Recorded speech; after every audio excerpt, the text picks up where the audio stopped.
Tá, vamos parar de palhaçada.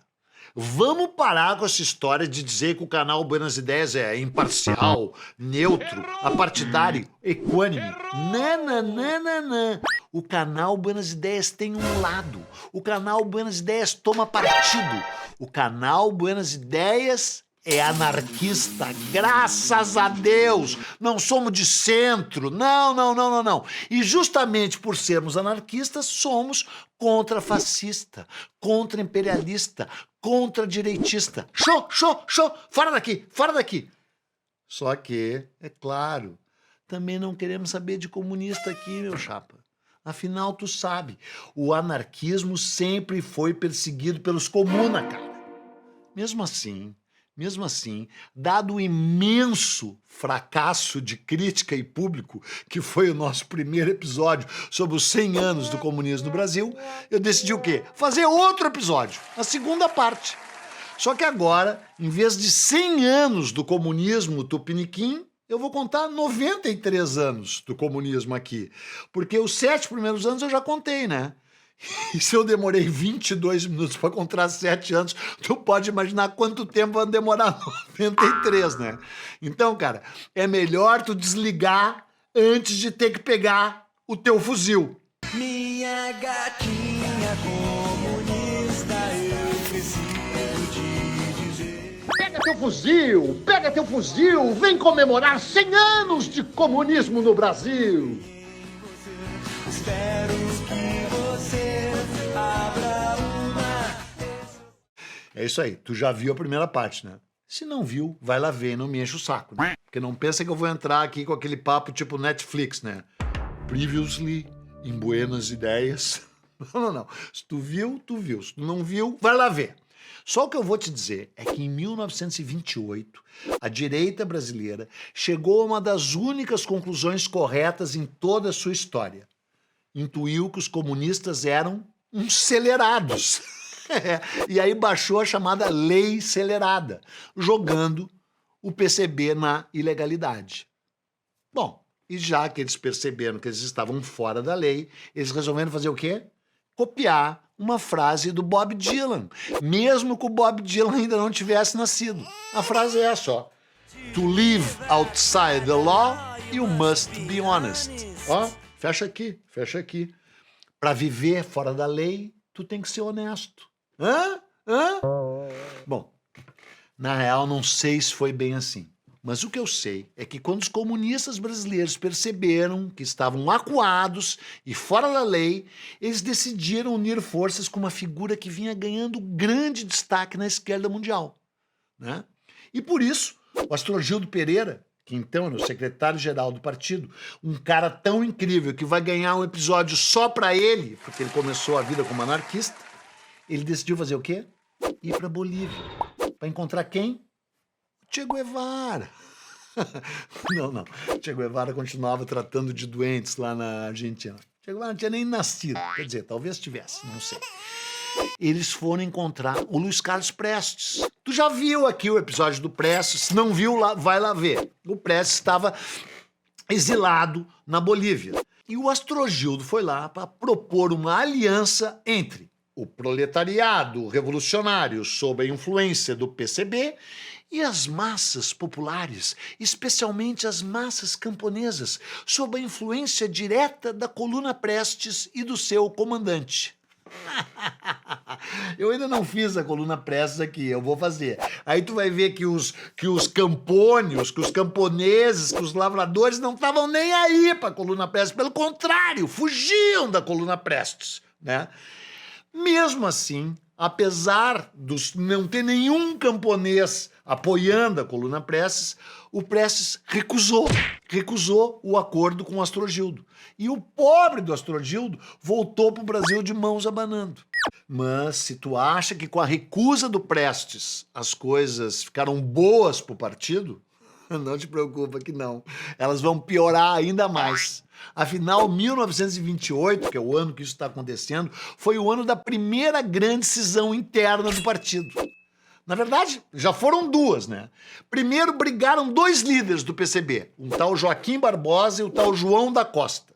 E eles entraram em discordância porque não sabiam de que jeito que o partido deveria se aproximar ou não dos sindicatos. E também discordaram de que forma que eles deveriam se aliar ou não se aliar com a Coluna Prestes.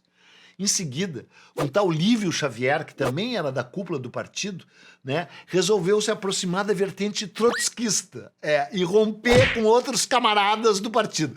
Isso é uma maravilha, porque, sabe, trotskista, stalinista, depois leninista, a seguir lá no futuro maoísta, eles todos se odeiam entre si, muito mais do que odeiam a direita. É inacreditável, na verdade, quando tu estuda a história do Partido Comunista, especialmente no Brasil, mas nos outros lugares também, tu vai ver que eles passam mais tempo da história deles brigando entre si do que brigando contra o suposto inimigo comum, que é a direita, que é a burguesia. A trajetória dos comunistas do Brasil foi muito mais marcada por brigas internas do que qualquer vitória que eles tenham obtido. Mas nem por isso pensa que eles desistem. Eles não desistem.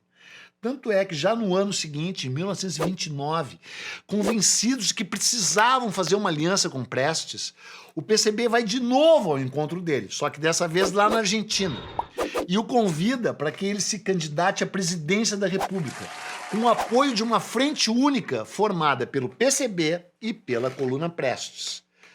Estavam se aproximando as eleições de 1930. E o Washington Luiz estava pronto para romper com o esquema ali do café com leite, né? Ele indicou o próprio candidato, o Júlio Prestes, e deveria ser um candidato mineiro, né? Então o Washington Luiz já estava cavando a própria cova, né? E o mais louco é que enquanto os comunistas foram para a Argentina encontrar o Prestes, o Oswaldo Aranha também iria, um pouquinho depois, convidar o Prestes para derrubar para participar da Revolução de 30. E sabe o que o Prestes fez? Depois ele não aceitaria o convite do Oswaldo Aranha para derrubar o governo do Washington Luiz. Não participou da Revolução de 30. Mas antes disso, ao ser convidado para concorrer à presidência nas eleições de 30, ele pede para o PCB mostrar qual é o programa que o PCB tinha de governo. E o programa do PCB é o seguinte: nacionalização da terra, fim dos latifúndios improdutivos, nacionalização das empresas e indústrias bancárias imperialistas, abolição das dívidas externas, não pagaremos a dívida, liberdade de imprensa, liberdade de organização, direito de greve, legalidade para o PCB, jornada de trabalho de 3 horas, de 8 horas, lei de férias, aumento imenso dos salários, benefícios para os trabalhadores. Prestes olhou aquilo tudo, leu e achou o programa radical demais para o Brasil de 1930 e não aceitou essa indicação como presidente da República para concorrer à presidência, né? Sábio Prestes. E aí, outra vez, os diretores do PCB, a direção do PCB, retornou ao Brasil de mãos abanando, né? Mas outra vez mais, o partido não desistiu. Os comunistas são resilientes. E aí decidem o quê? Lançar o seu próprio candidato à presidência, o Minervino de Oliveira. Simplesmente o primeiro candidato negro, comunista e operário para a presidência do Brasil. Isso se tu não levar em conta o Nilo Peçanha, né? Se bem que o Nilo Peçanha não era nem comunista nem operário, mas negro ele era, né? Vai lá ver o episódio, o primeiro presidente negro do Brasil, Nilo Peçanha. Obviamente que o Minervino perdeu de lavada, né? Parece que ele fez 4 votos e que a esposa dele não votou nele. Piadinha. Até porque, na real, o simples fato desse Minervino ter sido alçado a candidato à presidência da República já é um lance emblemático, né? Que não pode ser esquecido. E aí a coisa vai adiante e mesmo com Prestes negando uma aliança com o PCB, muitos dos integrantes do partido continuam acreditando que o único jeito deles terem o maior apoio da população é contando com Prestes. E aí, em 1934, com um leve empurrãozinho da União Soviética, o Prestes é obrigado a se filiar ao partido. O Prestes estava lá, no Paraíso na Terra, em Moscou. Vai lá ver o episódio do Prestes, vai lá ver o episódio do Prestes, que na verdade, quando se fala em comunismo no Brasil, a gente está falando em Prestes. E aí vai ser criada a Aliança Libertadora Nacional, que eu já falei aqui várias vezes, falei no episódio do Marighella, falei no episódio do Lacerda, falei no episódio da Intentona Comunista, né? Então não enche meu saco, vai lá saber o que é a ANL, Aliança Nacional Libertadora. E aí, por causa do Prestes e da ANL, vai estourar, em 23 de novembro de 1935, a Intentona Comunista. Intentona Comunista. E eu já fiz o episódio, também não vou te contar. E aí, evidentemente, o que tu sabe é que a Intentona Comunista foi catastrófica. E a única coisa que ela realmente serviu foi para aumentar a repressão sobre os comunistas no Brasil. Tanto é que em 1936, o ano seguinte, foi criada a Comissão Nacional de Repressão ao Comunismo. Eu, como anarquista, adoraria fazer parte da Comissão Nacional de Repressão ao Comunismo, mas tu que é de direita, não. Agora, a questão é que ela era de direita, né? E aí ela passa a investigar qualquer suspeito de atitude comunista, né? Acho que eles iam investigar até o canal Buenas Ideias, né? Não é? Não, né? É ou não é? É ou não é? E aí, com essa lei, eles passam a exigir atestado de ideologia. Atestado de ideologia. Eu vou te dar o meu atestado. Para qualquer pessoa que exercesse um cargo público ou um cargo sindical. Qual é a tua ideologia aí, ó? Tu aí atrás. Tá, não precisa responder. Nos anos seguintes, as coisas vão piorando pro PCB. Porque em 1937 teve o Estado Novo. Quando as competições políticas ameaçam degenerar em guerra civil, é sinal de que o regime inconstitucional perdeu o seu valor prático, subsistindo apenas como abstração. O Estado Novo, a pior ditadura que já houve no Brasil. Vai lá ver o episódio do Estado Novo. E aí o Vargas intensifica ainda mais a perseguição aos comunistas. E todos os membros do Comitê Central são presos, os dirigentes regionais também, e o partido é completamente desfragmentado pela repressão. Tanto é que somente 5 anos depois, em 1942, quando o Brasil, enfim, declara guerra aos países do eixo, porque é bom lembrar, eu já falei 50 vezes aqui, que o Vargas ficou assim, ó, piscando pro nazismo um tempão, né? O Góes Monteiro, o Dutra, eram favoráveis que o Brasil se aliasse com os nazistas. Só aí que o PCB volta à legalidade. Porque é bom tu lembrar o seguinte, né? Estavam combatendo o nazismo quem? A Inglaterra, os Estados Unidos, que veio depois, a França e a União Soviética, que aliás ganhou a guerra, né? Quem tomou Berlim e quem induziu o Hitler a se suicidar foi o Stalin, foi a União Soviética, né? E aí, em 1943, o Vargas começa a se aproximar dos comunistas, buscando o apoio das massas para se sustentar no poder. E nesse mesmo ano, ele vai lançar a CLT, a Consolidação das Leis do Trabalho, e uma campanha de sindicalização em massa, o Sindicato Pelego. O trabalhador brasileiro possui hoje o seu Código de Direitos, a sua Carta de Emancipação Econômica.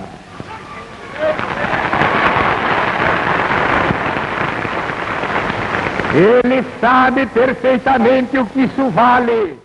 E aí, em 45, com o fim da guerra, o Getúlio faz mais um gesto que o aproxima de vez do PCB. No dia 18 de abril, ele declara anistia geral para todos os presos políticos. E voltam à liberdade não só as diversas lideranças do PCB que estavam presas, mas principalmente o Luiz Carlos Prestes, que estava preso. E aí o PCB passa a fazer o quê? Apoiar o Vargas, que até ontem era o maior perseguidor deles. E o mais louco é o seguinte, que o Vargas, tu sabe, tinha entregado a mulher do Prestes, a Olga Benário, de bandeja, de presente para os nazistas. E ela foi morta num campo de concentração. E o Prestes, essa alma magnânima, perdoa! Perdoa o Vargas e se aproxima dele. Não é maravilhoso? A história é linda, cara, a história é linda. Só que quando parecia tudo bem, o partido entra no quê? No mais um conflito interno. Só que isso aconteceu tantas vezes que nem vale a pena eu te contar que conflito foi esse dessa vez, né? O importante é o resultado. O que predomina é a nova visão do Prestes, onde o foco do partido deveria estar afastado dessa corrida maluca pelo comunismo a qualquer preço. Era importante antes lutar pela democracia e pela liberdade. Ah, que lindo, que bonito. Tu sabe que liberdade e democracia sempre caminharam de mãos dadas com o comunismo, né? Especialmente assim na União Soviética, em Cuba, na Venezuela, é óbvio, é óbvio. E aí o Prestes e a cúpula do partido, embora seja sinônimo, né? A cúpula do partido era o Prestes e só o Prestes. Eles concluem que sem democracia, sem liberdade de expressão, eles jamais conseguirão realmente chegar ao poder. Só que esse posicionamento também partiu de um teórico norte-americano, o Earl, é difícil dizer Earl, né? Parece que é um arroto, né? Earl, E-A-R-L, Earl Browder, que fez esse mesmo movimento com o PC nos Estados Unidos. Algum dia eu vou contar a história do Partido Comunista nos Estados Unidos. Peraí, eu vou contar agora. Essa é a história do Partido Comunista nos Estados Unidos. Contei. E aí, o Partido Comunista no Brasil decide abrir mão do conflito armado, né, e de uma revolução feroz em busca de uma revolução pacífica. Hein? E com essa mudança de postura, em novembro de 1945, depois que o Vargas já tinha sido afastado, eles vão disputar novamente as eleições, porque tu sabe que o comunismo é uma coisa tão maravilhosa que ele deve ganhar nas urnas. O comunismo sempre ganhou o seu lugar na história nas urnas, é ou não é? E aí, depois de 18 anos, sem ter lançado nenhum candidato, o partidão volta novamente a concorrer. E Naí, agora falando sério, né, cara? Atrai pro seu time as mentes mais brilhantes da época. E agora tô falando sério. O Jorge Amado, o Graciliano Ramos, o Álvaro Moreira, o historiador Caio Prado Júnior, que é autor de um livro maravilhoso, História Econômica do Brasil, o pintor Cândido Portinari, o físico Mário Schemberg e o jornalista Parício Torelli, o maravilhoso Barão de Tararé, autor da seguinte frase: da onde menos se espera, daí sim é que não vem nada. que é quase o caso do comunismo, né? Bom, aí, cara, a opção política da aliança com Vargas acabou se mostrando produtiva, porque mesmo com Vargas afastado, o PCB voltou desde o Estado Novo, né, a participar da política e acabou elegendo várias pessoas muito importantes. As eleições eram para constituinte, né? Porque o Brasil, tu não sabe nada nem das constituições do Brasil, né? O Brasil tinha tido a Constituição de 1891, que durou até 1934, com uma nova Constituição, que foi derrubada em 1937, que era uma Constituição horrorosa, polaca. E aí, então, com a derrubada do Vargas em 45, 46, tem que ser convocada uma Constituinte para fazer uma nova Constituição. E na eleição para Constituinte, o Partido Comunista consegue 9,7%, quase 10% do eleitorado, elegendo 14 deputados e um senador. O senador, claro, o Prestes, o mais votado do Distrito Federal. O Prestes fez quase 160 mil votos, de um total de 500 mil. E entre os 14 deputados estavam o Carlos Marighella, o grande Marighella, a gente já fez um episódio sobre ele, vai lá ver, né? E o Jorge Amado, que foi eleito por São Paulo e que fez a lei do livro! A lei do livro! É, porque o livro não paga imposto por causa do Jorge Amado. Embora o atual ministro da Fazenda queira cobrar imposto sobre o livro, né? Graças a uma lei do Jorge Amado. Só que, claro, cara, isso aí não ia durar muito tempo. Porque com o surgimento da Guerra Fria e com um alinhamento cada vez maior dos Estados Unidos e com o fim da guerra, já tinha acabado, no dia que acabou a guerra, os Estados Unidos e a Inglaterra viraram inimigos da União Soviética, né? Assim que eles tomaram Berlim, dividiram Berlim, tarará, aí vem o Plano Marshall, chega o ano de 1947 e os Estados Unidos decidem varrer qualquer sinal de influência política soviética, comunista do hemisfério sul, né? Talvez então tenha sido mera coincidência que nesse ano de 47 o TSE, né, tenha cancelado o registro do PCB, alegando irregularidades no seu estatuto e afirmando que o PCB era um partido estrangeiro. E uma das provas que eles deram para isso é que o nome era o nome do partido. Eles disseram, não é o Partido Comunista Brasileiro, e sim o Partido Comunista do Brasil. Porque sempre, né, a gente tem que esclarecer, eles sempre se chamaram Partido Comunista do Brasil e não Partido Comunista Brasileiro, né? E esse argumento maravilhosamente semântico, linguístico, né, uma mísera preposição foi o argumento definitivo para que no dia 10 de maio o ministro da Justiça determinasse o encerramento das atividades do PCB. E aí, cara, começa imediatamente uma super repressão aos núcleos comunistas. A polícia do Rio de Janeiro fecha 600 células do partido. Em São Paulo, são fechadas 360 células. 22 núcleos distritais, 102 comitês. Em Porto Alegre, 123 células. E tu sabe, né? O câncer é uma proliferação de célula. Nesse caso, é exatamente o contrário. As células são reprimidas, né? E aí, cara, outra vez as conquistas e as esperanças do partido são destruídas, né? Mesmo eles tendo tentado seguir o caminho democrático. E aí, no ano seguinte, no dia 7 de janeiro, a Câmara dos Deputados vota a cassação de todos os políticos comunistas que tinham sido eleitos pelo voto. Então, se tu pode achar ou dizer que o comunismo usa a democracia para infiltrar os seus deputados comunistas nas câmaras, no Congresso, a mesma coisa acaba fazendo a direita, né? Que cassou os mandatos de caras que tinham sido eleitos. E aí, tu acha que essa história acabou, né? Não. Não acabou. Porque ainda tá cheio de comunista debaixo da mesa aqui, atrás do armário. Mas eu só vou contar essa história desses outros comunistas se esse episódio fizer pelo menos 500 views em um ano. Se a gente chegar a 527 views em um ano, eu vou fazer a terceira parte da história do PCB no Brasil. Até porque vai surgir o PC do B. Eles se separaram de novo. Então isso aí, eu vou me embora com o meu fuzil lutar pelo Brasil. Tchau.